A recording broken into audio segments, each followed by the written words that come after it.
මේ තියෙන්නේ කොළඹ කොටුවෙන් ගත්ත එයාබඩ් එක. ප්‍රයිස් එක උනේ හරියටම 1200යි. මම ගත්තේ 1100කට වගේ. එතන ANC කියන ස්ටිකර් එක ගහලා තියෙන එක ගන්නවා නම් ඉතින් මේකේ හයි ක්වොලිටි එකකුත් තියෙනවා. හයි ක්වොලිටි එක 3000ක් වෙනවා. හයි ක්වොලිටි එක ඔයා ගන්නවා නම් ගන්න. හයි ක්වොලිටි එක ගොඩක් බරයි. මේ වගේම තමයි එක මීට වැඩි බරයි, එක මීට වැඩි ක්වොලිටි.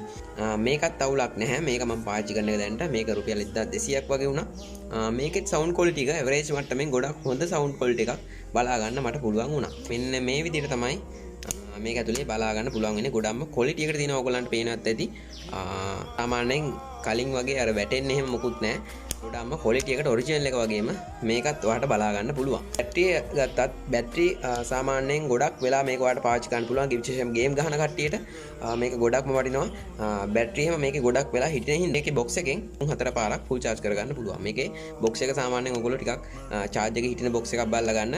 අලුතෙන්ම පැක් එක කඩපු එකක් ගන්න. එතන පාවිච්චි කරලා තියෙනව ගන්න එපා. මේක සුපිරි එයාබඩ් එකක්. මම මේක චෙක් කරපු හින්දා කියන්නේ සවුන්ඩ් එකත් මාරු, බේස් ක්වොලිටි එකත් මාරු, ඔක්කොම මාරු.